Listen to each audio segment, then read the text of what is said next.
So tonight we're going to speak about Purim a little bit. Um, so this year, everybody has a Mar Makomos, by the way, that I sent out. I sent out a little Yes, bit. yes, we've received it. I wasn't really home. I was on the road. Rabbi, I wanted to quickly ask you if I don't know, but very quickly. Do you know? I've been searching like crazy. Who composed the text for Hineni on Rosh Hashanah Yom Kippur for the Chazan? Nobody seems to know. I'll look into it. I've seen somebody talk about it. I'll check into it. Okay, thank you. We have a little time before you need to know, right? Of course. But I will check into Hineni. Okay, thank you. Because I've definitely seen something about it, and I'm just trying to jog my memory, but I don't remember offhand. It's Okay, not the Chudadim Bipi. it's okay. Kol beseder. Okay, so this year, Purim falls out on Erev Shabbos Yeah. for us, or I should say, Yom Yudalid falls out on Friday. Erev Shabbos, and that, of course, imposes some challenges in terms of implementing properly all the mitzvos hayom of Purim, celebrating Purim, properly. After all, going into Shabbos limits. Normally the Suda of Purim takes place, typically in the afternoon and later afternoon. Sometimes it goes into the next evening. But when it comes to Erev Shabbos, there are all sorts of issues. We're not going to speak extensively about that, although it's a very interesting topic. But the Gemara says in Masechet Psachim, in the last parak, Arve Psachim, that there are, limitations of what kind of Seuda one should partake in, Erev Shabbos and Erev Yom Tov. Um, you know, Looking forward to the Seudas mitzvah during the evening, so you don't want to, you don't want to overdo, in advance because that would undermine the impact of those seudos. So there are strict rules about, not eating a sudas kava after chatzos, and a min cholamala, all sorts of different formulations. Not going to go into the details right now. So the question is when, Purim falls out on Yom Yudalid on a Friday, so it becomes a little bit challenging, to implement the Seuda of Purim in particular. The Mikra Megillah is not a problem. Matanos Levionim is typically not a problem, and Mishloach Manos. But the Seuda, in terms of the timing of the Seuda, becomes a very interesting issue. And there are a lot of different views in the poskim. I'm not going to speak extensively about that today, but I'll just say that I just want to introduce one point. The majority view, is that one should start the Seuda early, before Chatzos, meaning morning to afternoon Chatzos, in order to avoid the problem of starting a Seuda, too close to Shabbos. There are other views that suggest that because, it's a mitzvah of Purim in a vacuum, when you have no other obligation, so then to protect the Seudas HaErev is one thing. But, considering that there is a mitzvah, even though it's a rabbinic mitzvah of Seuda on Purim, so that might be an exception. And there are those poskim who make that argument. And they also point out that the Gemara in Psachim itself, in Arvei Psachim, speaks about circumstances where people are eating a meal, the Kiddush Olav Hayom, and then, it turns dark or nighttime, in the middle of the meal, and there's supposed to be Pores Samapa. You stop the meal and you cover, the whatever needs to be covered, and then you make Kiddush.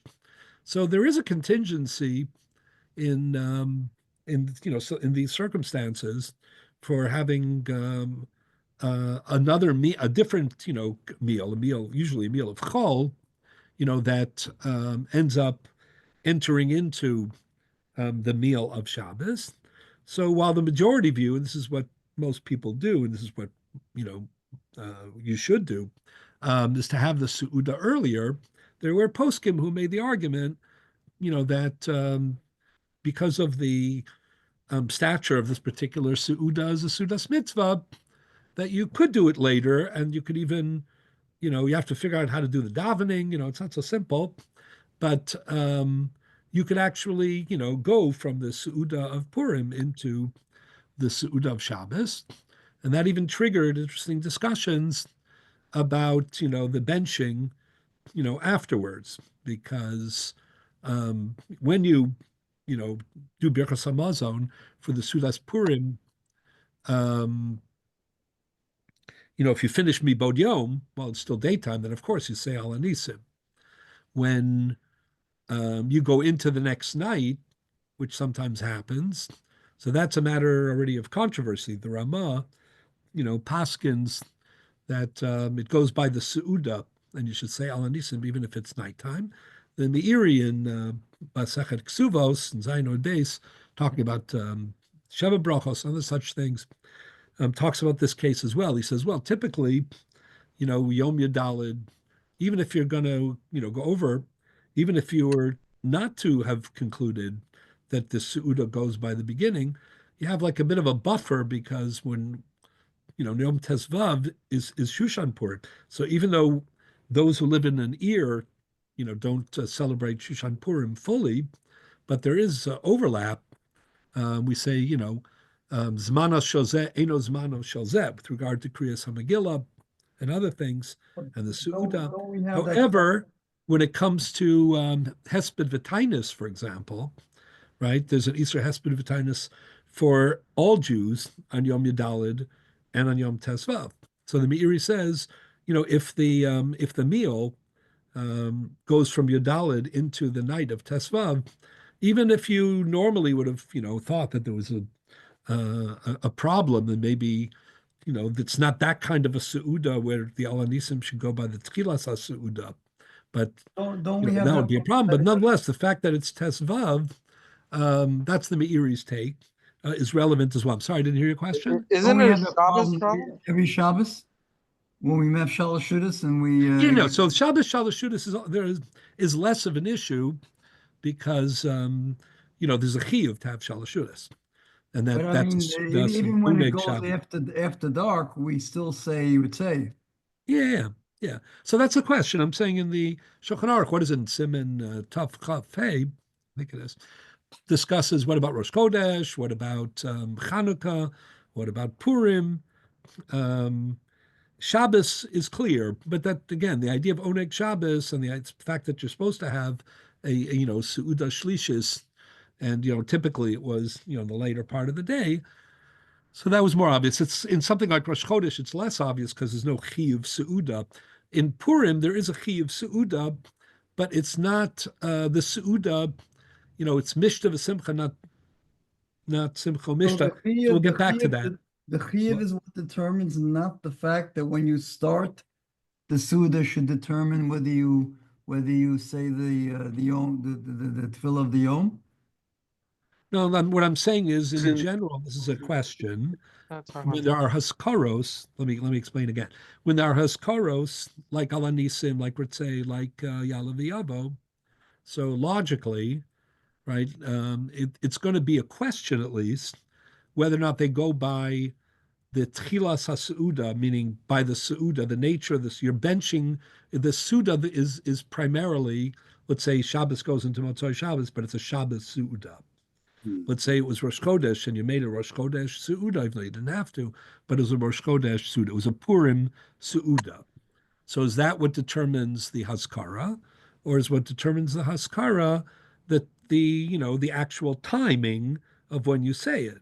Because when you say it, it's no longer Rosh Chodesh, it's no longer Shabbos, it's no longer a Purim. So what I'm saying is, the Ramah in Shulchan Aruch says all these things go by the Su'uda, all things being equal. Other posts can disagree, but that's the psak of the Ramah. I'm just pointing out that the Meiri says that when you go from Yud Daled to Tesvav Adar in Purim, there's another reason that it's not a problem, And that is, of course, this is controversial too, though, and that is that since there are elements of Shushan Purim that apply also to Bnei Ha'ir, But therefore, even if there would be a an issue otherwise, for example, let's say you were Shushan Purim and you were eating your Seuda and it was on Yom Tezvav and it was going into Tezayin. So there, the Meiri isn't so certain about it, you know. But since it's Yudalid to Tesvav, right? If the issue was the status of the Seuda, which depends on the beginning of the meal and also the character of the meal, then it wouldn't make a difference if we were talking about the Seuda of Yudalid or the Seuda of Tesvav. It would be the same principle. But the Meiri was suggesting that even if you're worried about the actual timing, there's an element of Tesvav that applies to Yudalid. Not everybody agrees that would apply with regard to this. They all agree that it applies with regard to Tainus and with regard to Hesped. So that's an interesting issue or question, in its own rights. Like, what would you? But there were some poskim who had trouble. I'm not paskening here, but we could do that another time. But I'm just trying to expose you to some of the interesting issues to get the background. And that is like, it's one thing, to say that, in a vacuum, like you started a meal and Hi, fine. How are the you? meal was associated with a certain day or with a certain event, right? And then, but now you've gone past, the time, and then the question is, what do you do? So when it comes to that, at least the Shulchan Aruch When you psak, look at mostly, Purim, just one second, mostly the psak of the Shulchan Aruch is you go by the Seuda. However, it's much more. I'll just give the example of Rosh Chodesh and Shabbos because that happens all the time. Not all the time, but several times a year. And that is, let's say Rosh Chodesh is on Sunday. Let's say you have Shabbos and then Rosh Chodesh, right? So now you have a kind of an interesting situation, right? In that there's a bit of a stira in what you're doing. Your meal was a Sudas Shabbos, but it ran into Sunday, and Sunday is Rosh Chodesh. So there's a discussion there. Should you say both? Can you say both? Is it a stira? classic Tarta de Sasra? Tarta Sasra. That's a question. So similarly, there's an interesting question for those who think that when Yud Dalid falls out on Shabbos, not the mainstream psak, which all of us follow, which is to have the meal earlier, at Chatzos, before Chatzos Hayom. But the ones who thought it's fine, you can do it late because there's some advantage to that. It's not a problem of eating, so close to Sudas Shabbos because it's a Sudas mitzvah, in its own right. But there's an interesting question then, because you would be saying ala nisim, for the meal that you just had on Friday on Yom Yudalid, but you would be saying that if it ran into the Shabbos meal, you'd be saying ritzei for the meal, that continued on Shabbos. So then the question is, can you say ala nisim and ritzei? Can you say ala nisim for Yudalid and ritzei for Shabbos, which is Tesvav, in the same Birchas Hamazon, or not? Again, according to the Meiri, it wouldn't be a problem because the Meiri, had a different take on why it is you can say ala nisim even when it's already Tesvav. It's not because of the Seuda being Seudas Yudalid and that's what counts. It's because it doesn't matter. Even Tesvav is mitzuraf enough to Purim that it's not a problem. So according to the Meiri, this would not be an issue because, it's okay, it's Shabbos, but it's also Shushan Purim. Although there's a little bit of a complication because the question, that's the main thing I want to discuss. Can you have a Sudas Purim on? I'm on wondering if there's well, the other question is, does because it's a Friday, usually you're supposed to have meat, right? Does it change because it's a Friday? Like, is there any heter? You should have meat. You still should have meat, right? Yeah, it's a real Suda. And you really should start around Chatzos or before Chatzos? Yeah, before, meaning Chatzos Hayom, yeah. Before. Chatzos, like before around noon, we're going to do, right? Yeah. Noon, yeah. Barach? Okay. Mhm. I'm So wondering if anyway, there's but the point is this. So with all of that, the whole discussion, what I'm trying to point out is if you ended up having the meal late, which we don't usually, but those people Some who people thought it do. was preferable. So then there's this question of of Alanisim and some complications, Alanisim in combination with Ritzay, all these questions. But some of the poskim pointed out that in addition to all that, there's still another problem. Whoa, Rabbi, I'm confused. In other words, even if you have the meal late, you have to go to shul to daven. I'm not even sure. What does that Yeah, mean? that's one of the reasons they don't like it, right? No, but no, I'm saying yeah, I've heard people are having their meal late.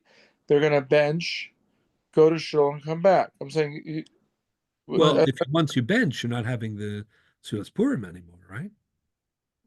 When you come back, you see it's Shabbos the meal. other issue that I think right. exists What they much used to do, I told you, I don't know if you were here for that part. They used to do what the Gemara says in Arvei Psachim, which is they would pores mappa, and they were, it's a kiddush shalavayom. They were pores mappa. They would make kiddush, and they would continue the meal. They would daven, Yeah, when did they daven?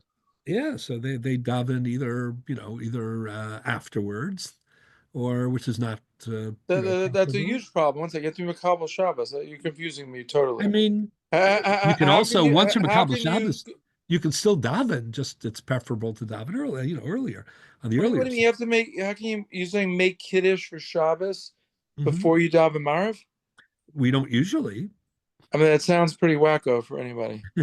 Well, I guess they weren't so excited to do it for this reason. But there's another reason in addition if to we look all. for a moment at another issue, one of the Yeah. issues is that let's say you were not supposed to say Ritzay because you're not supposed to say Ritzay because it's Rosh Chodesh, let's say Sunday or whatever. The issues you have with Ritzay and Yalav Yovo that you don't have with Al Anisim is that they both have Hashem's name in it and Al Anisim does not. So it would seem to me that that would give us a little bit of greater leeway. Because if you're not supposed to say Yalav Yavo or Ritzay, and you still have Hashem's name in it, so you got a secondary problem. You're really basically saying Hashem's name, so to speak, in vain. Uh-huh, In fact, I took a sitter out to make sure I knew that I was right, and I uh-huh. looked at it, and it doesn't seem, there's no direct reference to Hashem's name, which Right, but we still don't like to say Al Anisim if it's not warranted. But I anyway, understand, but an added chumrah. Oh, I hear it. Anyways, so this is all this. We're not in our main topic yet, but now we're getting to our main topic, which is there's one other issue that poskim raise when they want to weigh whether or not this later meal is viable, right? In addition to the question of normally you don't have a meal, so close to Shabbos or Yontif. Secondly, what are you going to do about, as we said, the davening? Number three, what are you going to do about, the combination of Alanisim, and Ritzay? But there's one other problem, if there wasn't enough problems, and that is as follows. Um, the normative view in the halacha, I'll explain in a moment why I said it that way, is that meaning the psak of the Shulchan Aruch and of the earlier of the Rif, of most of the Mefarshim and Poskim, is that we don't allow, or at least we discourage having a Sudas Purim on Shabbos.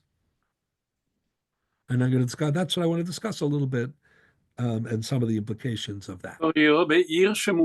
However, just one second. The Chazan is on to something. What do you Well, want to say here, uh, Bukefes? I just thought of something interesting. בימי יהושע בן נון, and in Yerushalayim, often you have Purim on Shabbos. This is it. So this is the point. The question of having a Seudas Purim on Shabbos is really fundamentally not a question for us. I mean, for us who live in regular Here, it's for people in Eretz year, and we have Purim on Yom Yodalid, because since the time that they stopped doing actual visual Kiddush HaChodesh, it's they when they made a calendar based on what they call Cheshbon, they made sure that Yud Dalid would never fall out. Yud Dalid Adar would never fall out on Shabbos. And the reason they did that, not because of Yud Daled Adar, because if Yud Daled Adar comes out on Shabbos and it turns out that that Yom Kippur would fall out On a Sunday. on, yes, on Arab, sorry, On Friday, maybe. No. yes, on Friday. So, and that they wanted to avoid. So as a result, in the Cheshbon, they calculated in such a way that Yud Daled Adar could never be on Shabbos. However, Shushan Purim, in the time of Kiddush HaChodesh it could, and Shushan Purim, meaning Tesvav Adar, could fall out on Shabbos. And in fact, this year it does. Right? So if you live in an Ir Mukefas Komam, Mimosio, sure. But if you live in Yerushalayim, which is an Ir Mukefas Choma, I'm not going to get into which parts of Yerushalayim. That's an interesting issue, but not for now. But at least parts of Yerushalayim are certainly treated as Ir Mukefas. In Yerushalayim, they read on Tesvav, right? Sure. So what's the story on? So that is where there is a controversy, which I want to discuss a little bit, whether or not the Seudah would take place, the Seudas Purim would take place on Shabbos or not. And those who suggest that it cannot or should not, for the reasons that we will discuss, one also make the claim, although it's very questionable. So what about if there's no Seudas Purim on Shabbos for Mukaf Choma, for a walled city? Does that also mean that you can't continue the meal or have any part of the meal on Shabbos, even the continuation or the final part that starts on your Dalet? So that would be an additional complication. But what I really want to zero in on is what's the reason of the Seudah on Shabbos, Seudas Purim b'Shabbos. Well, fundamentally, really when it's Tesvav. What's the reason you can't have a Purim Seudah on Shabbos? We have to start. We're going to discuss that in just a second. Rabbi, is it so? And if so, why?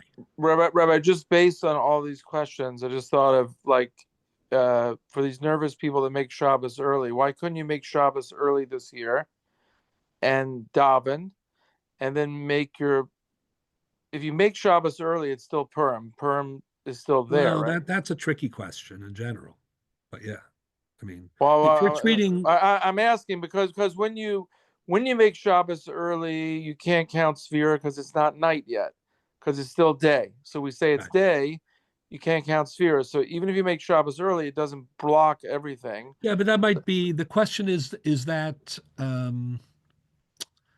I'll give you the other example. First of all, even in Sphira, it's actually an argument. Really? You're absolutely there's some right. people that say you can daven Sphira if you make Shabbos early? Or if you do Plag Mincha? I mean, the Taz, I never heard that. Yeah, the Taz has this view that if you make Shabbos early, it's like changing the calendar day too. But mostly the calendar day or the Sphira day, you're right, is quite separate. I've never seen a shul do Sphira early. Yeah, no, because we don't ask in that way. But that is the view of the Taz. But there's a famous debate between the Taz. I'll just give you one that you're more familiar with, and that is that typically on Shmini Atzeres, right? People delay, the Yom Tov meal, or even davening. Some people say, that there's this, idea of why, because Shmini Atzeres is no longer Sukkos, right? So if you were to Mekabel Yom Tov early, right, you would find yourself in a very difficult situation. Oh, I thought Yom Tov you can't be Mekabel early. There's no heter for that. Say that again. Yom Tov, I thought you can't make Yom Tov early. Pesach. Yeah, you can make Yom Tov early. You can make the Pesach Seder in the afternoon? No. Pesach is a special din ba'erev tochel matzos, or so that's what the Bali Sukkos you can make early. I thought Sukkos, Pesach, and Shavuos you can't make early. No, you can make Sukkos early. Shmini Atzeres, there's this debate. So Pesach, you can't make the Seder early. The question is whether you can make anything else early. what about Mariv and so on? Probably you can make Mariv early. You just can't drink the Daled Kosos or Sipritzias Mitzrayim early. That's what Tosa says in the beginning of Arvei Psachim. But you can sit in a sukkah early during the day. I can make sukkahs during the day and go sit in my sukkah and call it I'm Yotze the I mitzvah. mean, not so early. I mean, there are limits in how early you can make. Right. I thought there was manim. And how if it's how there are limits how early you can make Shabbos too. But the point is that you could have, in theory, you could have, You could sit in the sukkah while it's light and consider it dark. I've never heard that. Yes? Not a little bit, yeah. But the point is that Shmini Atzeres, you can't be, Shmini Atzeres, the Marshal says that you can't, I should say, because if you were to Makabel Shmini Atzeres early, and then you were to go home and you were to make Kiddush, like what would you say? Well, are you If you were to say B'yom Shmini Atzeres Hazeh, but it's calendarically. I thought you were talking about if you're Hasidish or Litvish, where you should sit in your house or outside. No, that's a separate problem. Forget about that. The question is whether or not. Let's assume that you're even in Eretz Yisrael, let's say. So there's no question of Yom Tov Sheni Shel Golios, right? So you were Makabel Shmini Atzeres early, right? So is it Shmini Atzeres or is it Sukkos? Are you supposed to say Biyom? Are you supposed to sit in your sukkah? It's still Sukkos. Are you supposed to say Biyom Chag HaSukkos Hazeh? Are you going to say Chag HaSukkos and Shmini Atzeres? Oh, that's well, that's what the Marshal. That's why the Marshal says that in a tshuva that when it comes to Shmini Atzeres, you should wait, at least for the meal, if not for the davening. The davening, some people say is fine, but to daven a little earlier. But you don't have to wait till it's till it's actually dark out. But if you were to sit in the meal, whether it's in Chutz La'aretz or in Eretz Yisrael, you would run into what we call the Tarti Desasri of Sukkot and Shmini Atzeres, right? So, anyways, these are interesting questions. Okay, let's get back to the main point, which is I wanted to introduce. I was trying to be a little bit relevant. I'm not, usually accused of being that relevant, but so I was trying to discuss something that is a practical question, which is for us this year, what are the options and what are the considerations of making the Seudas Purim earlier or later? So just to make it clear, the general psak is to make it before Chatzos, so that there's no issue and that there's no problem. There are numerous problems or issues if you make it later, but there are also some people who thought you should make it later, as every year you prefer to make it later in the day. And some of the issues that we are talking about are how you balance, right? The transition, let's say, from Yodalid to Tesvav, and from the Haskara of Alanisim, to Ritzeh, and whether those are contradictory or not. But the last point I wanted to make, which was to get us back to our real topic, is that there's another consideration, and that is there any problem, if all the other problems are solved, which some people think they are, is there a problem having a Sudas Purim on Shabbos? And that's also not clear. But the origin of that problem and where the problem really is manifest is not for people who live in an ear who celebrate Purim on Yom Yudalid, but for people who live in some place like Yerushalayim, where their Shushan Purim is the main celebration, and that actually can, and this year does, fall out on Shabbos. So the question is, what do you do? So let's talk about that issue. Okay, so when it comes to Kriyas HaMegillah, right, that happens to be, very explicit. The Mishnah says in the beginning of Megillah, if you look at the Mar Makomos, you're not going to keep it too long either. So if we don't get through all of this, it'll be homework for you. The first Mishnah in Masachet Megillah lists all of the configurations of when we read the Megillah, right? So the Mishnah says, Megillah Nikres, B'achad Asar, B'shneim Asar, B'shlosha Asar, B'arba Asar, B'chamisha Asar, Lo Pachot V'lo Yoter, anytime between the 11th and the 15th of Adar is a time of Kriyas HaMegillah, potentially. What does it mean? If you have a walled city, so that's patterned after Shushan, they would read on the 15th. Kfarim Bayaris Gedolos Karim Biyodalid. Big cities read on the 14th. Elisha Kfarim Makdim Liyom HaKnisa. Okay, that's a special din that small villages where they didn't have they couldn't count on a regular minyan, so they would always read the Megillah. Now, the only time they could get the quorum would be on a Monday and a Thursday, Yom Sheni or Yom Chamishi. And so they were makdim. That's a special, very fascinating halacha when you think about it. Kriyas HaMegillah was viewed, let me say this now because this is going to be relevant to our discussion. And even if it wasn't, it's important to note. The phenomenon of makdim and Yom HaKnisa is a very, we're all familiar with it, because we've heard it over the years and we learned it when we were young. But when you think about it, it's a very extraordinary thing. The Ramban begins Masachet Megillah in very musical and poetic fashion, uses kind of some of the language of the Megillah, and asks the question, like, why did the Chachamim legislate, such a diffused celebration of Purim? It's very strange. Normally, the halacha likes uniformity, mishpat echad yelachem, right? And in the time when there was a Bezin Hagadol, they tried to paskin all the shilas, so there would be uniform, observance. Either way, there's a principle called los is godadu, lotasu agudos agudos. And indeed, actually, the Gemara itself in Yevamos discusses, why, the diffusion of Kriyas HaMegillah isn't a problem of Losis Kodesh. The Gemara ends up saying it isn't a problem, but the Ramban says just because it isn't a problem doesn't explain why why they set it up that way. It's very strange that there are so many different Kriyos.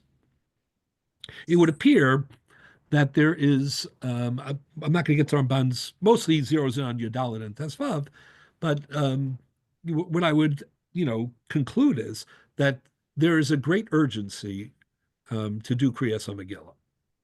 Purim, which is a holiday d'Rabbanan, notwithstanding that status of being only rabbinic and not biblical, viewed as a very urgent, a very vital requirement.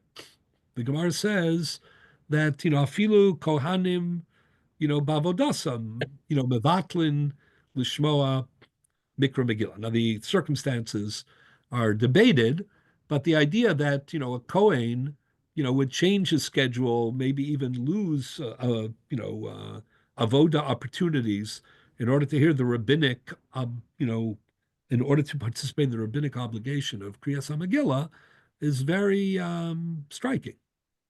Kriyas HaMegillah appears to be a very urgent requirement. And in part, that's why enabling even the people in the Kfar, to have an opportunity to hear it, even though that entails, taking steps that are a little bit atypical to the normal notion of uniformity when it comes to Kriyas HaMegillah, is a testament to that vital aspect. I'll add something else.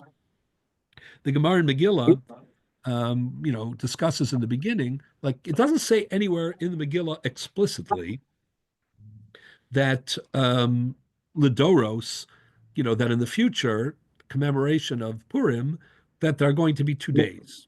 That there's going to be 14th for Bnei Ha'ir, and there's going to be the 15th for Bnei Krach, for people who live in walled cities. It doesn't say that explicitly. And the Gemara wrestles a little with this. The Gemara says, Minala, how do you know it? And they go through a few iterations, and finally they come up with the idea that the Gemara says, well, it says that the Prazim read the Megillah on 14th. It also says that historically, the Noach Lahem, that the people in the Krach, rested only on the 15th. So the diuk is if the prozim says prozim do Yudalid, right? So apparently not B'nai Krach. So then the paradigm of what happened historically must be that they do it on the 15th. But before the Gemara gets to that, it's fascinating. The Gemara goes through several possibilities. One of the possibilities the Gemara has is the Gemara says maybe, it says prozim read on Yudalid, so that seems to exclude B'nai Krach. But how do you know that means they read on a different day, on the 15th? Maybe they don't read at all. Maybe only people who lived in open cities, read the Kriyas HaMegillah. So the Gemara has an unbelievable line. The Gemara says, Atu b'nei Krach lav b'nei Yisrael ninu? Meaning, is it conceivable that just because they live in walled cities, they wouldn't participate in the mitzvah of Kriyas HaMegillah? And the Ramban later, many centuries later, used that line in his explanation, which I don't know if I'll get back to or not tonight, but his very fascinating explanation of, why the Chachamim, consciously, decided to diffuse the commemoration of Purim, into different days. He mentions that. But the line in the Gemara, Atu b'nei Krachim lav b'nei Yisrael, is another way of saying, like, it's inconceivable that there would be Jews in the world who wouldn't celebrate Purim. Isn't it more fundamental? Celebrating Purim is like is a card carrying requirement for being a member of Klal Yisrael. You can't be a member of Klal Yisrael and not. Well, yeah, but there are a lot of people that keep Pesach and they don't even know what Purim is. I mean, I'm not talking about what in practice. I'm talking about in terms of obligation. Isn't there that there would be no I'm not sure what Rabbi means. You're not talking about obligation. What does that mean? No, chiyuv. The Gemara thought that maybe B'nai Krach do not have an obligation. They're not chayiv. They don't have the mitzvah to read the Megillah. But isn't that intuitively strange, since Shushan, which was a yes, it is very where the whole mess occurred. So I don't want to get into the Ramban right now, but my view is, I think what the Ramban is saying is the cameras were all on Shushan, but the real danger was in the open cities. And the sense of hashgacha, and they knew it. That's the Ramban's take. The Ran disagrees a little bit, but the first, that's the Ramban based on Psukim. The Ramban makes, again, we're getting a little off, but the Ramban notes that if you look carefully in the language of the Megillah, it says that the year after, the Prozim initiated their own Purim. And then after that, it was instituted, by Mordechai and Esther. So he's saying that the greater danger was in the outlying areas. Yeah. A little bit like today, where the greater danger may be chutz from Eretz Yisrael, if we think about it. I don't know about the detail there, but yes. And that's why I think it speaks so relevantly, to us. Ramban basically says, again, I'm adding to what he says, to be honest, but I do believe that, 80% of it is in the Ramban. And he basically says that the Prozim are the ones who initiated the first, because they had a greater sensitivity to the danger that they were in and what the hashgacha really was. And therefore, on a certain level, but B'nai Krach, even though they were in less danger, even though, again, in Shushan, that was Washington, D.C. of its time, Everybody, all eyes were on Shushan, but the greater danger was everywhere else. Like you say, that can happen. And you need to know, that's also a concept of hashgacha. So we're getting a little ahead of ourselves, but it's all relevant. So that's a very unique aspect of Purim. Says Ramban, that's why the Prozim are the ones who initiated, but it's inconceivable that the B'nai Krach wouldn't, L'dorei Doros, continue to identify with the danger that their brethren in the Prozim, so it's diffused because it was different experiences and different dangers, but everybody has to participate. Atu B'nai Krach lav B'nai Yisrael nenu. That's a beautiful line. That's where he kind of says it. He you could put quotations along the line, but he's using it in his own way but it's beautifully like hijacked or, really not taken out of context even, but like applied, in a very parallel way, but a beautiful kind of manipulation, of the language of the Gemara. Anyways, so the point is that Kriyas HaMegillah has to have an outlet. Kriyas HaMegillah has to be, something that applies to all of Klal Yisrael. However, the Gemara also says, and that's the din, but the Mishnah then goes on to say that, if Shabbos falls, right, Cholios Arba'asar, you have all the different dates. But Cholios B'Shabbos, there's the bottom two lines of the Mishnah. Cholios B'Shabbos, Kfarim Vayaris Gedolos Makdimim V'Korin Liyom HaKnisa, B'Kofas Choma L'Machar, but Cholios Achar HaShabbos, I'm sorry, Cholios Erev Shabbos, the line before, Kfarim Makdimim Liyom HaKnisa, Vayaros Gedolos U'Mukofos Choma Korin Bo Bayom. So the Mishnah says very clearly that if the 15th of Adar falls on Shabbos, the Kriyas HaMegillah is on Yom Yudalet. And that's what happens. There's no dispute about that. What about Matanos Levyonim? Sunday. So the Gemara says, no. The Gemara says... No, isn't Matanos Levyonim so people have money to eat their meal? So look at the next Gemara. You give money whenever you want. But the whole point is that they have food for Purim, right? So first of all, why is there no Kriyas HaMegillah on Shabbos? So the next Gemara, Talmud Bavli Dalet Amud Beis. I understand the question. We don't.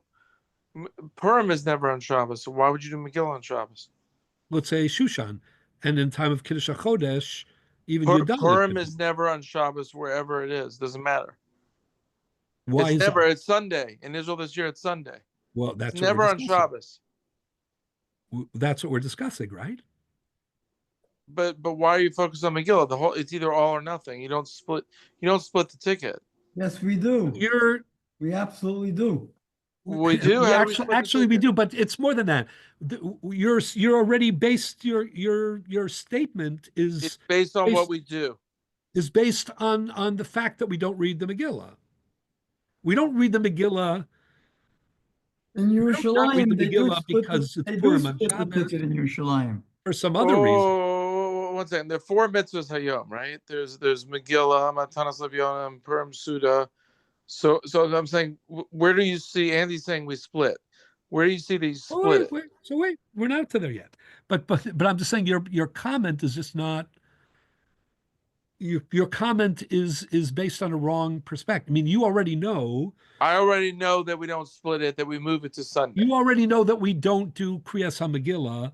I know that we don't do anything. So when I just said we don't do Kriyas HaMegillah on Shabbos, you said to me, well, why would you? There's no Purim on Shabbos. Correct. The first point of there not being Purim on Shabbos is that there's no Kriyas HaMegillah on Shabbos. We'll see about the rest in just a minute.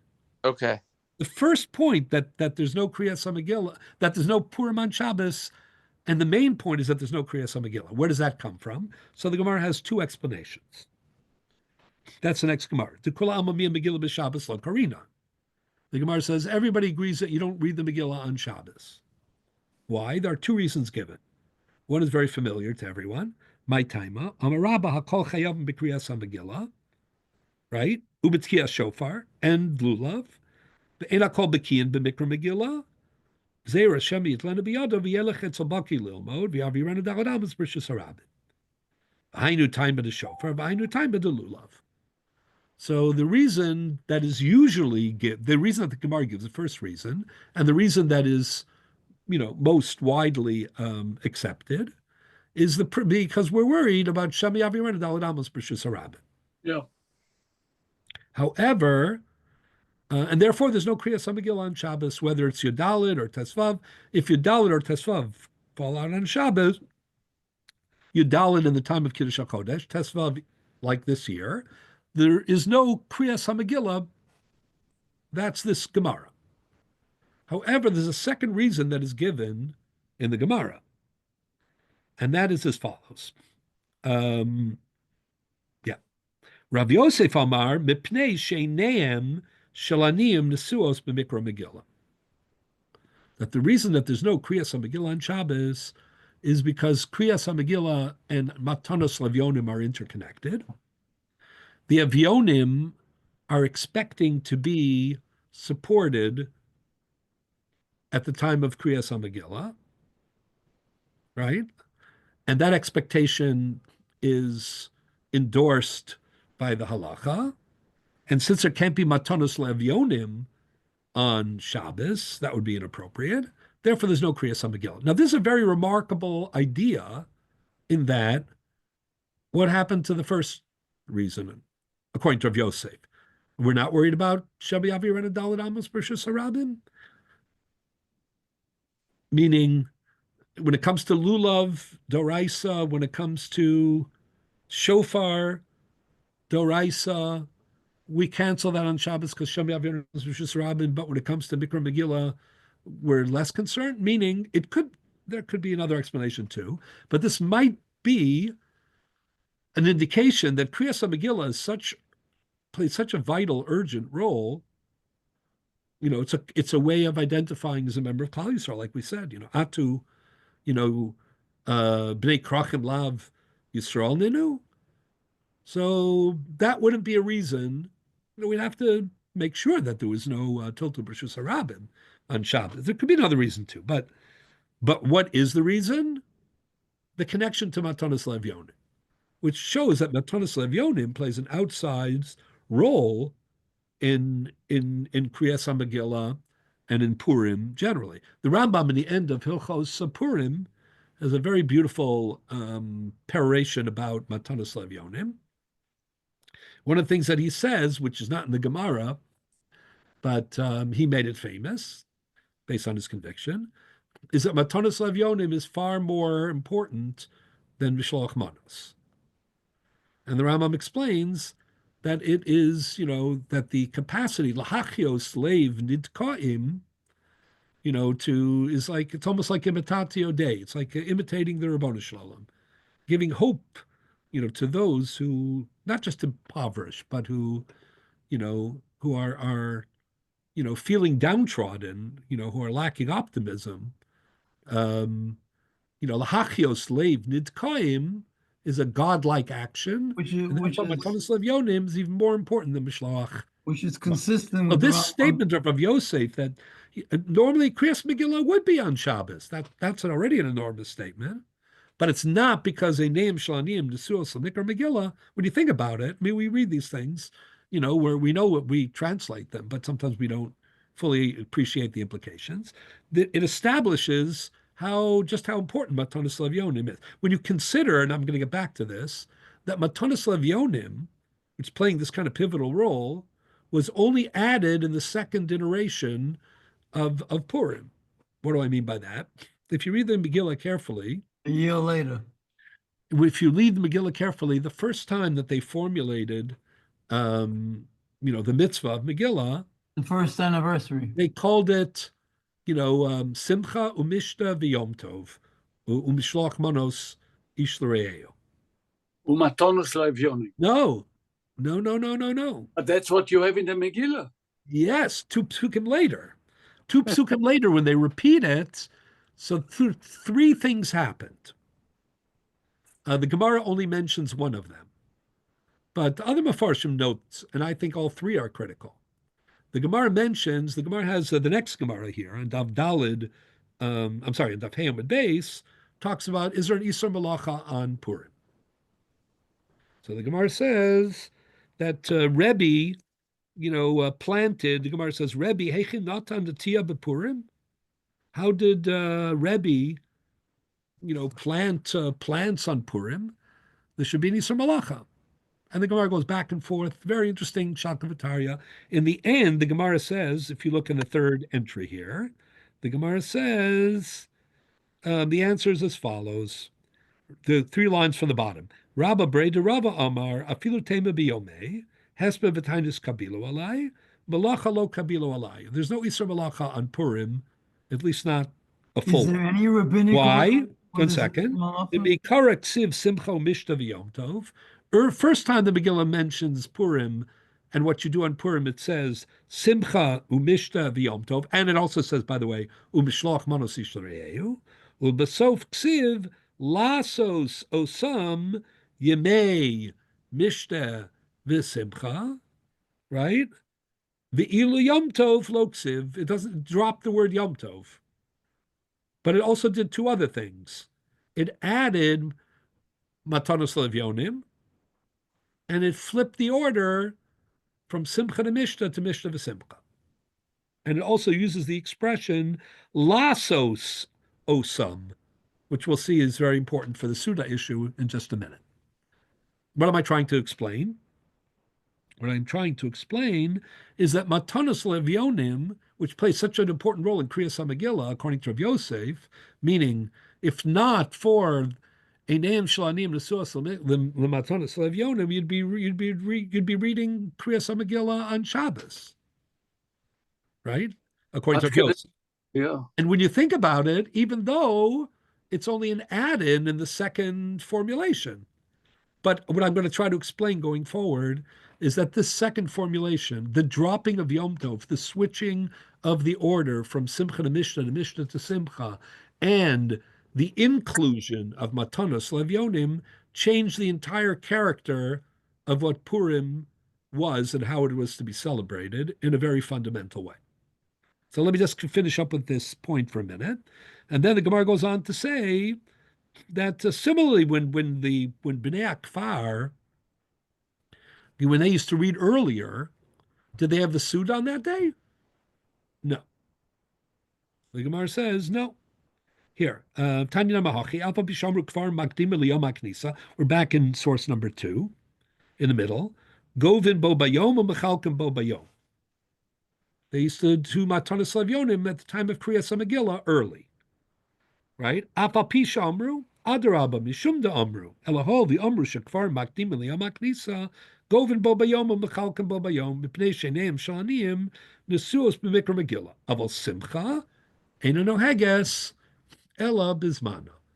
The Gemara says they split up in the Kfar. They would do Megillah and Matanos Levyonim early, but they would wait till Yom Yodalid for the Suda, right? But what you see is that Matanos Levyonim is inextricably linked with Mikra Megillah, and that's why Rav Yosef says that there's no Kriyas HaMegillah on Shabbos. So just to go back for a moment, if Purim falls out on Shabbos, there's no Mikra Megillah, either because of the more normative view is Shemi Avriyonu Daled Amos B'Rishus HaRabim. The more intriguing view is Rav Yosef, who says it would have been. That's how urgent it is. But as urgent as it is, it's not, because it wouldn't work well with the obligation of Matanos Levyon. You can't have Mikra Megillah without Matanos Levyon. Wow. Okay. So far, we know that on Shabbos, there is no Matanos Levyonim, and there is no Mikra Megillah. Jacob, you with us? Have we lost Jacob? No, okay. I'm on mute. I was here. Okay. No, that's good. So I'm just trying to point out, that's all we know about Shabbos so far. What we don't know is what about the Seuda and what about Mishloach Manos? Remember you said there's no Right. Purim on Shabbos. Oh, What are you talking about? The answer is there's no Mikra Megillah. Mishloach Manos on Shabbos. No Mikra What? Megillah. It would be impossible to have Mishloach Manos on Shabbos Why? because you have to go Abrahamas B'Rishus HaRabim. How are you going to send Mishloach Manos? Oh, okay. Yeah, but I hear. I thought you were going to say because you can't give a gift on Shabbos. That's So the, most people think that there's no Mishloach Manos on Shabbat, but In a city it's- that has an Erev, is that considered a walled city or not? which? A place or a city that has an Erev, No. not considered a walled city. It's a celestial. Okay, so now let's get to the main point, which is what about the Suda? So in the Talmud Bavli, there is no explicit discussion of what happens to the Suda, but there is a Yerushalmi. There's a hint in the Bavli. is there an which issue we'll of get back. Ma'av and Simcha B'Simcha? Ooh, that's an interesting point. We're going to get to that in a second. You have something in the Yerushalmi similar to that, but not exactly that. But some people understood it that way. The Pri Chadash, one of the Perushim on the Shulchan Aruch, understood it this way. Well, you don't have that problem like Yontif and Shabbos. Oh, excellent. Boy, you're all exactly hitting the issues. Right. I'm So saying keep in mind Ein Marvin Simcha B'Simcha. Keep in mind what you just said about Shabbos and Yom Tov. That's exactly where we're going. So let's look at the Yerushalmi. The Yerushalmi is on page, one second. Yeah, okay. It's on page 3. All right. I'm not going to be able to get through this. Megillah Perek Aleph. But let me get to the main point of these 15 minutes. Yeah. Talmud Yerushalmi Masechet Megillah Perek Aleph Halacha Dalet. So the Yerushalmi says, Be'elu Amr Makdimin V'lo Ma'achrin. There are certain things which, if you can't do them on their day, you do them early, not late. Right? One of them is Kriyas HaMegillah, right? Because, if you can't do it on your Dalid, so you do it, early, or the Bnei Kfar do it early. Trumas Shkalim Makdim V'lo Ma'achrin. But Sudas Rosh Chodesh, Sudas Purim, Ma'achrin V'lo Makdimin. Yerushalmi says when it comes to Sudas Purim, if you can't do it on its proper day, meaning Shabbos, then you don't do it early, you do it late. You do it on Tesvav. Or you do it on Tezayin if you're a Shushan person. Wow. So then the Gemara Yerushalmi says, Rab Ze'era boy kumi rabavo, v'yaso oso b'Shabbos. What's the big deal? Why can't you have Sudas Purim on Shabbos?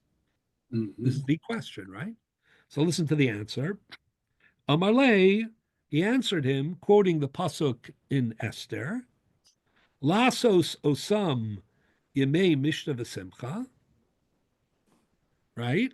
You make them into yemei mishna v'simcha. Es simchasoi tluya bebezdin, yatzazeh shesimchasoi tluya bidei shamayim. A very cryptic source, meaning Shabbos is simcha shetluya bidei shamayim, because Shabbos is kavua v'kaim misheishis smei breishis, and the Rabbonu Shalom. I don't know if that's relevant or not. We'll see in a moment. But either way, the Rabbonu Shalom created Shabbos, right? But when it comes to Purim, the language that's used is lasos osam, right? Shesimchaso tluya bebezdin. So what does this mean? Right? It's very strange. I mean, it's basically saying that one is a deraisa at the highest level, and one is only a drabanan. Why is so that? What? And therefore, they can't live together. No, because you're taking away from the kedusha and the simcha of Shabbos. You can't intervene in it when it's a deraisa. So it's interesting that you would look it up. Why does it take away from Shabbos if you celebrate Purim? Why do you view it that way? Yeah, why would you? So that's what we have to try to explain. And is it taking away from Shabbos or is it taking away from Purim? Or not properly manifesting Purim? The pashtus of this Yerushalmi is that it's not a Shabbos problem. It's a problem that if Sudas Shabbos is going to be your Sudas Purim, it's not a full lasos osam yemei mishta. It doesn't sound like it's a Shabbos problem. I'm not saying for sure, but it sounds like it's the opposite, which in a way makes it even more problematic. We haven't reduced the Oneg Shabbos by adding to the joy of Purim, so really Shabbos is still protected. But the other way around, in other words, Shabbos is protected. Shabbos is supposed to be Oneg Shabbos and whatever. And so we make a happier Shabbos. We add a little wine, extra wine. We make a Purim Suda. We didn't do any harm. So now you're changing the other way around. The other way around, though, is that the simcha that we were supposed to have on Purim, we're on the back of Shabbos, so we're not getting the full impact of the Purim Suda. Right. So what does that mean, though? So let's explain that, because the problem is you mentioned Ein Marvin Simcha B'Simcha, right? So which sounds a little like this. So the Pri Chadash in Shulchan Aruch says something like that. So the Chassam Sofer and others question that. They say, what do you mean Ein Ma'arvin Simcha B'Simcha?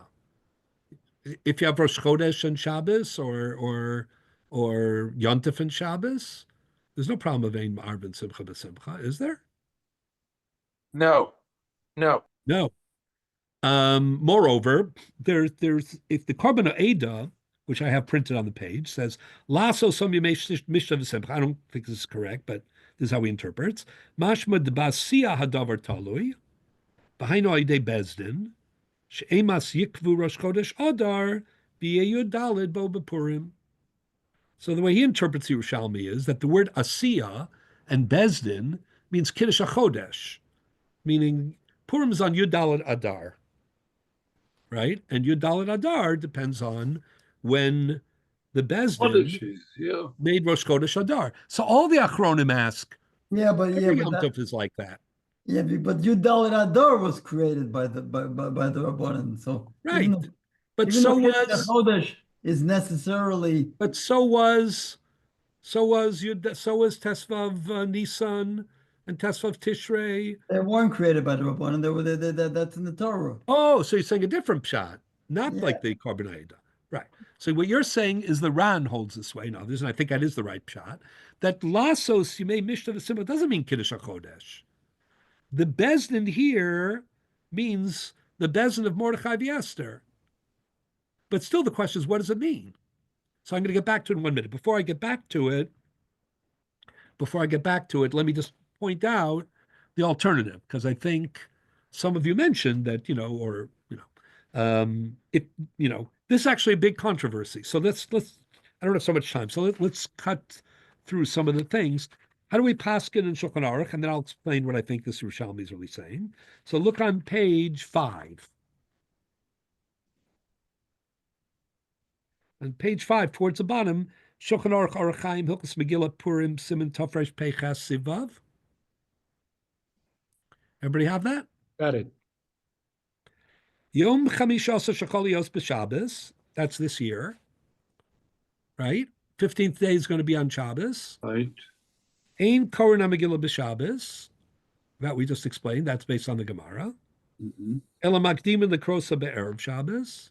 Even the people in Yerushalayim are going to read the Megillah this year on Friday. The Govin Matonos Lev Aniyim Umechalkenos Abo Bayom. Matonos Lev Yonim always goes with Kriyas HaMegillah, right? Ubiyom HaShabbos Motziim Shnei Sfarim Ubesheni Korin Vayavo Amalek. This is actually quite interesting. The Kriya, after the Kriyas HaTorah of Shabbos, Parshas HaShavua, which this week's going to be Kisisa, so they'll take another Sefer Torah and they'll read the Kriya of Purim, Vayavo Amalek, the Omrim Alanisim. Okay.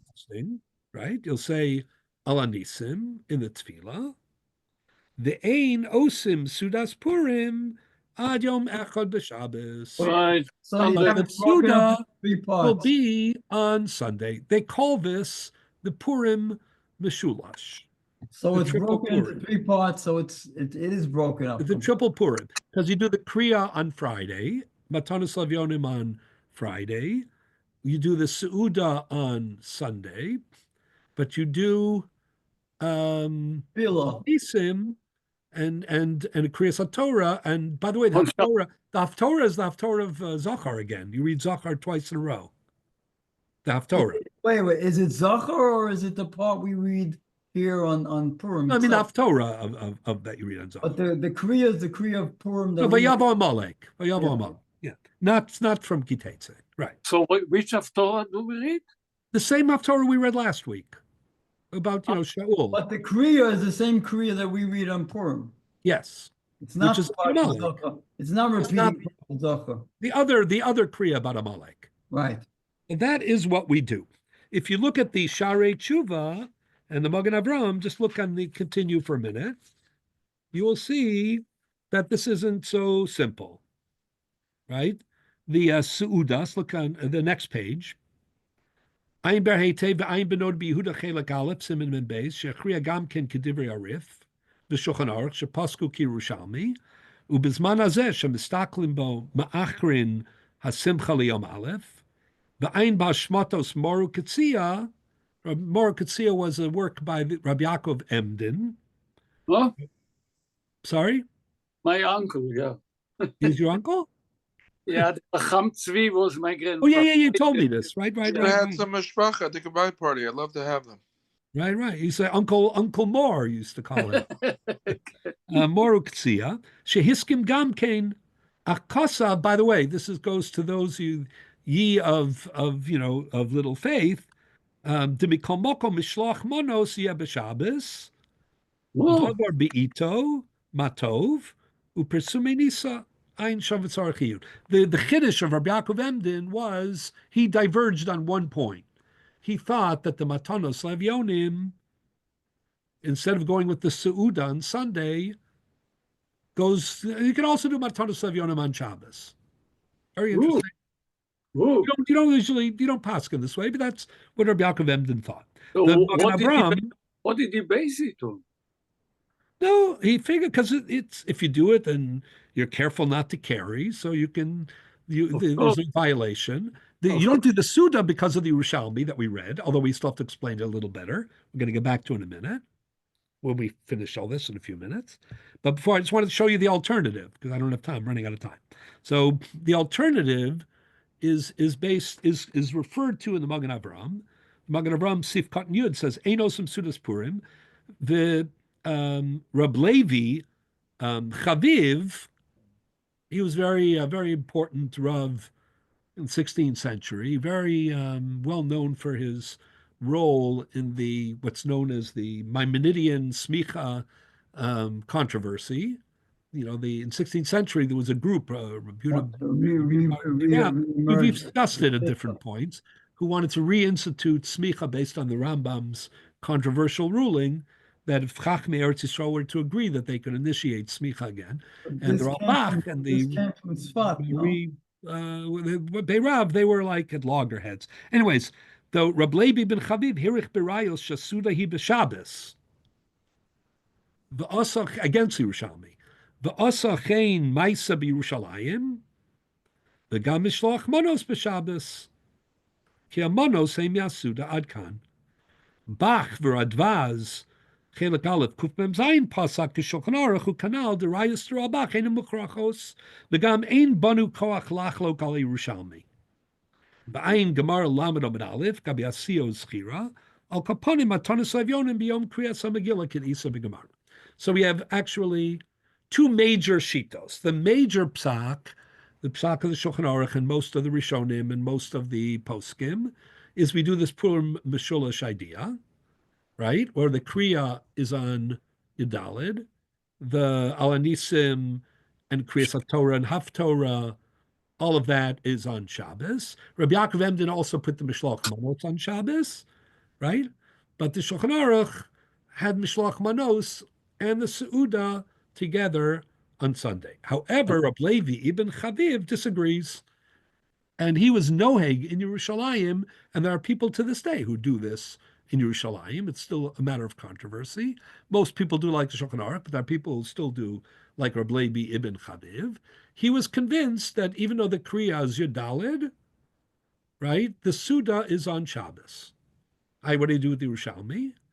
He thought that the Bavli, I'm not going to explain why in a moment, it still take too much time. I only have like 5 more minutes. But in the Gemara and Daf Lamed Amud Aleph in Megillah, which I have here on page, one second, I have here on page, I'm guessing 8, probably. No, definitely not. Maybe, hold on one second.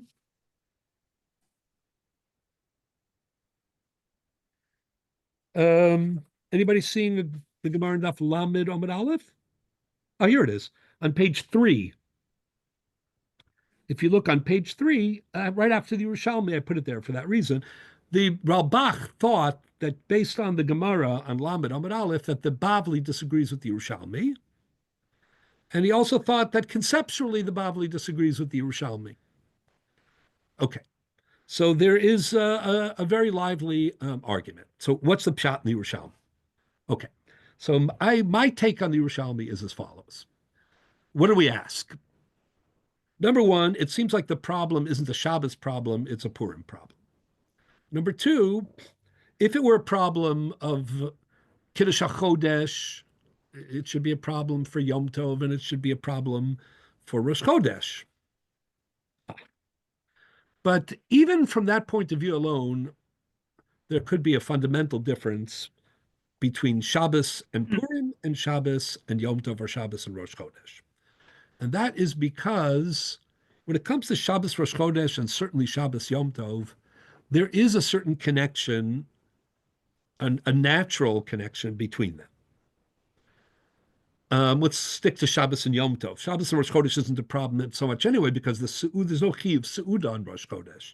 That's why if you forget, we paskin anyway, if you forget Yalav Yavo on a Seudas Rosh Chodesh, you're not chozer. Because the Gemara says in Brachos and Daf Mem Tes about Rosh Chodesh, Ibo yachal, Ibo lo yachal. There's no obligation to eat a Seudah on Rosh Chodesh.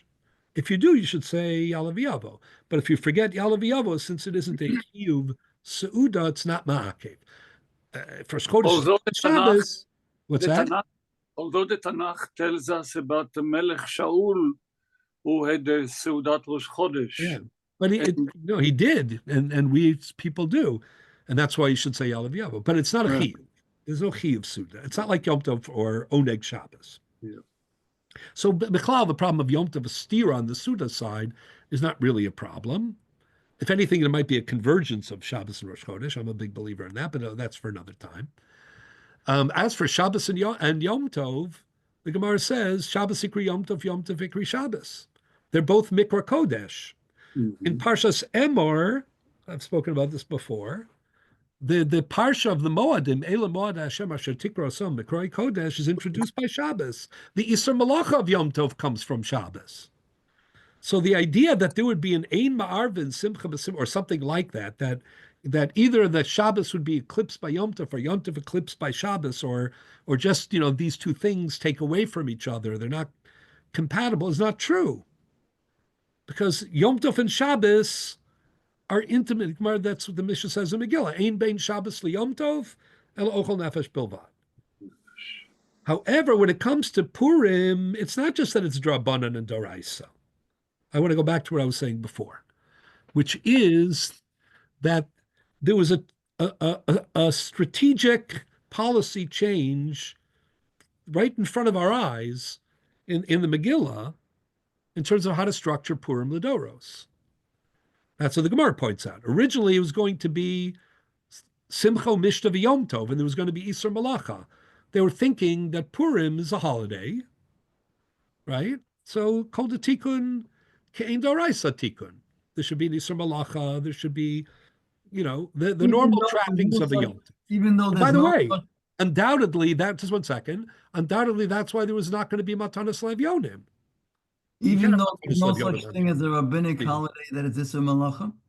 What? Even though there's no such thing as a rabbinic holiday that is Isser Malacha? Well, this would have been it. There are only two rabbinic holidays, right? One is Hanukkah and the other is Purim. That's true. It doesn't, originally they were going to call it a Yom Tov, and the Gemara thought that when they were calling it up, there would have been an Isser Malacha. I mean, that's a fact. The question is, when they dropped that, they also did two other things, as I said. They introduced Matanos Levyonim, and they flipped Simcha and Mishta, which is important because on Yom Tov, Mishta is an expression of Simcha. And on Purim, Simcha is generated by Mishta. It's a different kind of a Seudah. That's great. Now, great. Why did they do this? Like, why did they make this decision? Did they decide that, Baltosif, maybe. They wanted to tamp it down so it wouldn't look like a Dorai. I think it's the opposite. I think that the change was not a moderation of Purim, but a greater ambition and a greater aspiration for Purim. Meaning, Purim doesn't need Isser Malacha and you can have a Mishnah which creates Simcha, and you can have a Moed that revolves around Matanis Lev Yonim. Even the Kriyas Megillah revolves around Matanis Lev Yonim. According to Rav Yosef, that's the reason that there's no Kriyas Megillah b'Shabbos, right? And that's the reason why Ineim Shalanim Nesuos Lamikra Megillah is endorsed by Chazal. So when the Gemara said, when the Yerushalmi says, Osim, right? As Osin Ali de Bezin, I agree with your pshat, which is the Ran and other nothing to do with Kiddush HaChodesh. Then it would apply to Yontif and Rosh Chodesh, even though I've given an answer a second ago. But more than that, what they're really saying is the whole Purim was really initiated. This is where we get back to the Ramban a little bit. The whole Purim was really initiated by Klal Yisrael. And then like they lobbied for it. The people in the Prozim in particular, as the Ramban notes. And they said, Kisvuni Ladoros. Mm-hmm. Then they lobbied Chazal. And then the Bezin said, yes, we endorse it. But we're not endorsing it as a lesser Doraisa holiday. We're transforming it into a holiday of Hashgacha and Tefillah and Tachnunim and V'nafrochu, a Mishnah v'Simcha, a Simcha that is a result of Mishnah, and in which a sense of tikva, shelo yivoshu v'lo yikamu l'netzach kol hachosim bo, even when things look, very dire, umi yodeam le'es kazos higat l'malchus, balayla hu nadada shnas hamelech, that's the kind of holiday it's going to be. It's going to be a Kriyas Sefer Megillah, and it's also going to be an Igeris. The Gonim say the Igeris means you have to keep the whole thing open at once. You have to see the whole story together. Ein megdaktikin bi'osiyoseh. Like the small words are important later, but the big picture story, the macro, comes before the micro. Then, of course, it's enhanced by the micro. That's what Purim is. So it's lassos. That's not, if you had a Shabbos meal, that becomes eclipsed. The problem isn't that you're trivializing Shabbos. It doesn't give the full expression of the difference to, you can't, because it's Shabbos. You have to treat Shabbos meal like Shabbos, right? But the result is not a ma'arvin simcha b'simcha, but it's a different kind of it's a chol Yom Tov, but that it's stronger for that. So let me just say the following. So I have two pieces here. Again, I'm already over time. I'm not going to read them. Maybe next year, but I'll tell you what they are because I think they're very fascinating.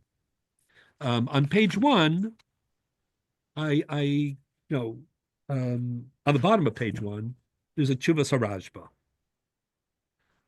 So the Tshuvas HaRashba discusses I'll read it just for 1 minute. Sha'alta Masha Omar b'Medrash Sefer Mishlei. There's a Medrash in Mishlei that says, right, Kol HaMoadim b'Telim v'Mei Purim lo yu b'Telim. All the Moadim are going to be batel, with the exception of Purim. Purim d'Rabbanan doesn't make sense. Shenamar v'Mei Purim ela lo yavru mitoch haYehudim v'zichram lo yasuf mizaram. There's a parallel Yerushalmi. That's what I have the Radvaz for, but it's really the Rambam and the Ravid. The Yerushalmi in Megillah says, Kol Sifrei Nevi'im Uksuvim Yu B'Telim, with the exception of Chamisha Chumshei Torah and Megillas Esther. And the Ravid says, no, it just means Kriya B'Tzibur. What does it mean? Well, the Radvaz, the next piece I have here, Chelik Beis Siman Tafresh Samach Vav, speaks about that, and he connects it to this Medrash Mishlei and to this Rashba. How does the Rashba explain it? So Tshuva. Dvarim nosafim od ba'gadazu. He says, it doesn't mean kipshuto that the Moadim will be batal. Hushamru sham Rabbi af yom kippurim in a batal liolam. Shenemar v'hoisas oslahem l'chukas olam. V'im kein ze kasha yoseh sharigam b'psachim ksiv chukas olam. Shenemar v'hoye b'yom hazeh lachem l'zikaron v'chagosem osachag l'shem b'dorosechem chukas olam tachaguhu. Uksiv ushmartem asayom azel dorosechem chukas olam. So why are we saying Purim and Yom Kippur are so unique? Pesach also says chukas olam. Says the Rajba an amazing thing. Al kein nirali perusho shekol hamoadim lo iftiach aleim yisbarach shelo yigrom achet bitulam bi'echad min hazmanim. The other moadim, with the exception of Yom Kippur, because of the koach of Itzumo Shel Yom, and Purim, because of Purim, which is amazing company, but it's not just the company, it's the idea. There's a special, it's not an azhara, oh, make sure to always observe Purim. It's a haftacha. The haftacha is, Purim is always relevant.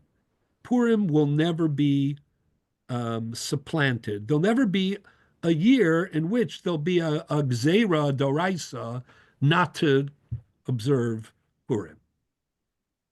That's what.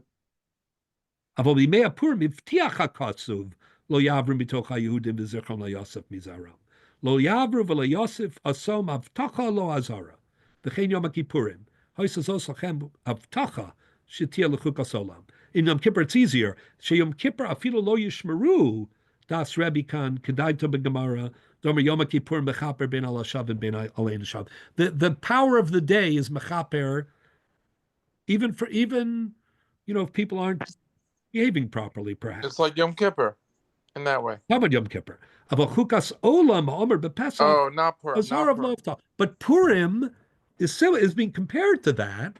Not that it's koach kapara, but that the lesson of Purim is so relevant that there's a haftacha. The Rebbeinu Shalom gives us a haftacha that Purim will never be batal. There'll never be a crisis that will cancel Purim. Is it also because of Kippur? In recent years, there's been a lot of discussion about canceling, not Purim, but canceling the celebration of Purim. Or COVID. We were in the midst of a terrible war. We're still in the middle of a war. We have a lull at the moment. There's still a lot of sakana, a lot of uncertainty, and a lot of tragedy. Some years ago, they said that they just let out one of the murderers, who planted a bomb. I don't know if everybody remembers about. I don't remember how many years in Tel Aviv. If you remember, Erev Purim, like 2002. There was a fellow from England, a young man who was in, who was studying in Yeshivat Har Etzion, who was killed in that pigua, I remember at the time, and together with the other victims, each one a tragedy.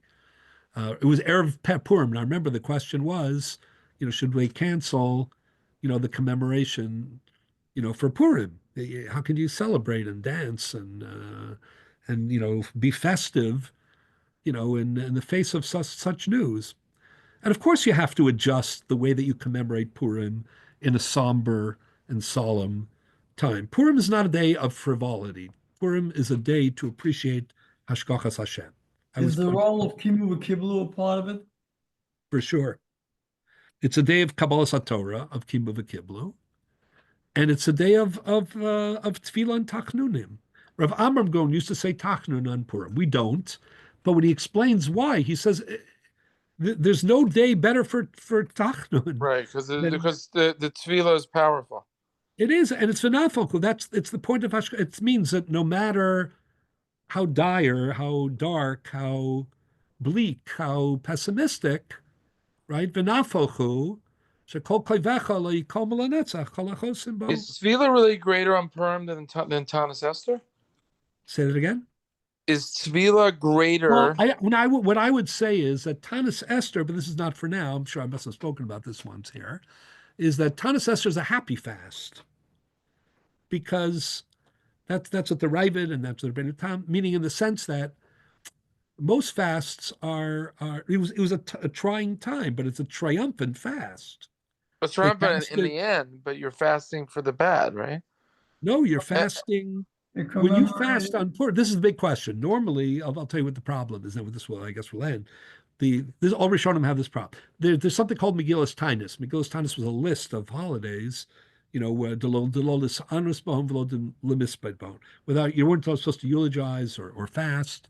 So there's a rule, and that is whenever you have Megillas Tainus, You can't fast or eulogize on that day, but also not the day before.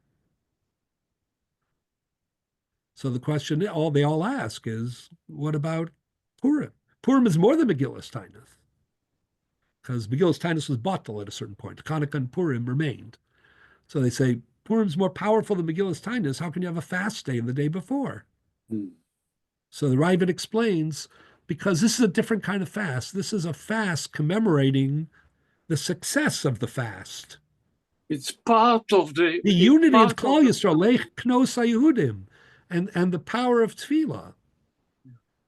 It's part There's other evidence too. of When the Rabbeinu Tam wants to explain what's the significance of Yom Yud Gimel, he says Yom Gimel is Yom HaKol. It's the day. What does that mean? It's Tainus Esther. Yom Knos HaYehudim, meaning we tend to think that Tainus Esther is, to group it with the other fast days, but there's something about Tainus Esther that is totally different, in that they went ahead, they fasted, and it was a catalyst for their unity and for that tefillah, and everything changed. Well, Rabbi, I wanted to mention that terrorism that happened Erev Purim in Israel, that there are enough mitzvahs to mekayem without simcha when there is such a tragedy like this. Right. So what my view is, let me explain. I agree with you wholeheartedly. For example, that year, I think it was 2002, I remember, or last year. My view is, yes, of course you should change the way that you celebrate Purim, in such a year. For example, they usually have a little more of a raucous, environment in the yeshiva on Purim.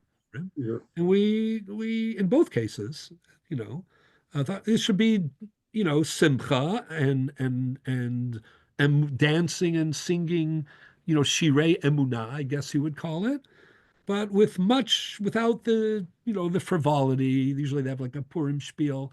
We cut it out last year. You have to adjust. You have to accentuate the more serious parts of Purim. The frivolity of Purim is part of the joy of Hashgacha. It's not an opportunity just to let loose, in an aimless, fashion. So I think this is exactly what Lassos, you have to make Purim. Klal Yisrael initiated Purim. They made Purim different.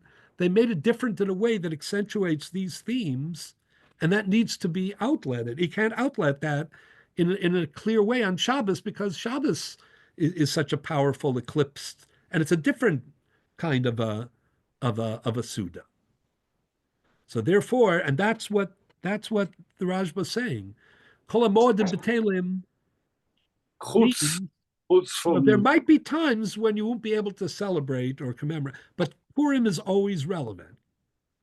That's a haftacha, not just an azhara. And that the Radva says something similar. Radva says even the tsaros of Purim you have to always remember, meaning because they're tsaros, but the Musar Haskel of the tsaros of Purim is the idea of Matanos Lev. That's why Matanos Levyonim is so central, and it was introduced into the new version of the holiday. It's not, I always like to point out, it's not Matanos Aniyim, it's Matanos Evyonim. Kol hatoiv toiv, there's a certain desperation in the word Evyonim. A lack of optimism, a lack of hope. It's basically that is what Purim is. That's why Eineim Shalaniyim Nesuos Lemikra Megillah.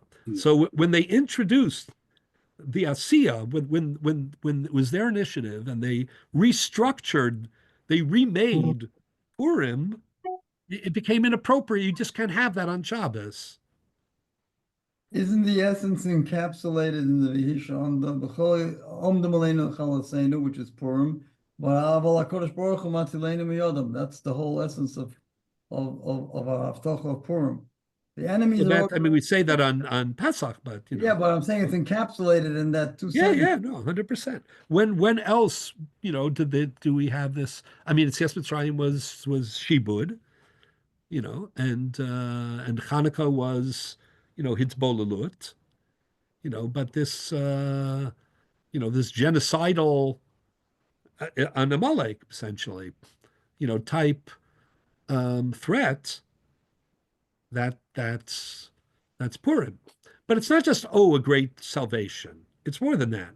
It's the lesson of divine intervention and of the relevance always of hope and of optimism and of the power of prayer and matanos levionim and mishloach manos and reus, to focus on the things that that are really aspirational and that make life optimistic and worth living and meaning.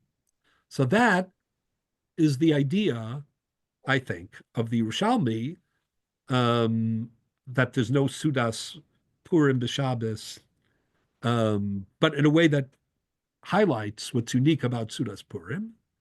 And that's the idea that Kol HaMoadim B'Telim puts me Purim. Yeah. And that's the idea that Kriyas HaMegillah, together with Chamisha Chumshei Torah, Lo Yasuf Mizaram. So I wish everybody a Purim Sameach. Purim You Sameach. too, Rabbi. Sorry we Thank weren't you able so to much. do it in person, but at least we're I able to do wanted it. to tell you, Rabbi, Yeah. I teach at YU on Mondays, Monday late afternoon into the evening. So a few years ago, no chazan in the world has ever composed Bimei Mordechai ve'Esther. So I did it some years ago. Ah, So I presented it to the students, made copies of them, and I gave every student in my class this thing. I diverted from other issues, and first of all, I analyzed the text, because there are all kinds of levels of situations, historically speaking. And I interpreted it in that way in our music, including the tropes, including the Tamei Mikra for Megillat Esther. wow. And one student jumped. He said, "Wow, you're using the Megillah." So I looked at him. Why not? Well, I'll tell you the Ramban, that's what I was saying. The Rajva and the Ramban use language and the cadences from the Megillah when they write about these subjects. Yes. Yeah. If you see even the Rajba here, that I just read, 1 second. I think it's here. 1 second. He says, Umihu sheyomar shevatam and atar philos achas, Rabba Mefarshim. Could be I'm missing it. 1 second. Yossi, maybe you could give us a little bit of a sample of what your composition was. Yeah, do we get a copy? Well, I since I have you, this, I don't know if it's from the same class, but there are two twins in the high school. They both they told me they go to the Fifth Avenue Synagogue, and one of them studies with you. He's a 12th. You mean Rafi? Yes. Rafi Unger. Yes. So he told me he's studying opera. He has an unbelievable bass voice, and I predict. I wrote him a request from some foundation to help him to go and study. He will be. He is still a high school, but Right. he's tremendous voice. Wow. Very So he told me he and his He was at brother. our dinner Friday night. Yeah, they're twins. So they came to my shiur they wanted to sit in on one of my shiurim and then speak to me afterwards. So I was very enjoyed meeting them. But he told me that he really enjoys the training. Yeah, it's the third semester that he studied. I told him that I'm acquainted with you. I think he thought I was just dropping your name or something. But he was very appreciative. It was I wrote a wonderful complimentary letter to that foundation, and he sent me an email how appreciative he was, and so it's okay. Yeah. Anyways, I'd love to see if you gave out. Is it like on a? How did you give them this? No, I wrote it in music, of course, in music notes, and I gave it to them. Oh, I'd love a copy. Okay, I'll make you a copy, Rabbi.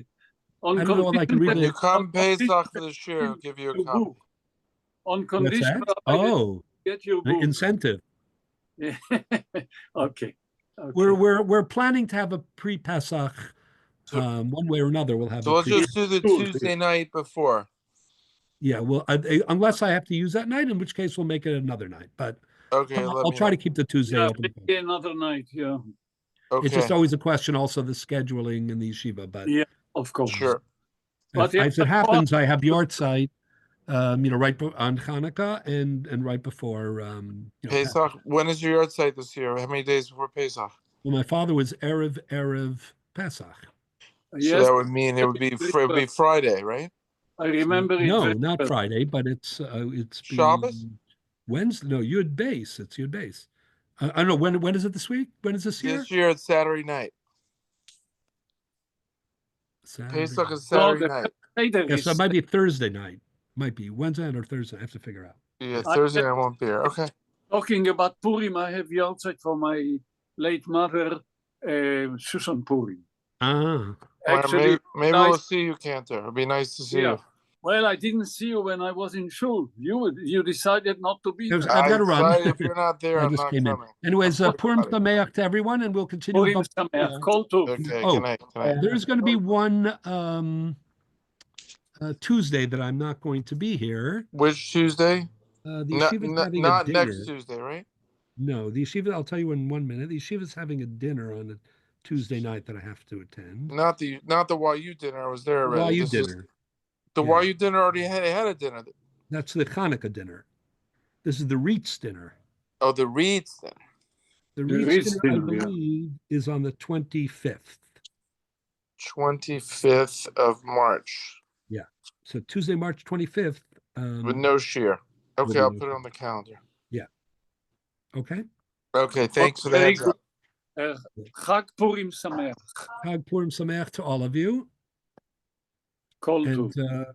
And big, good to see you all. Thank you. big. I had tears in my eyes. Really. Yeah. Beautiful. Yeah. Kol tov. Good to know.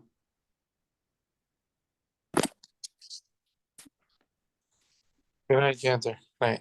Bye.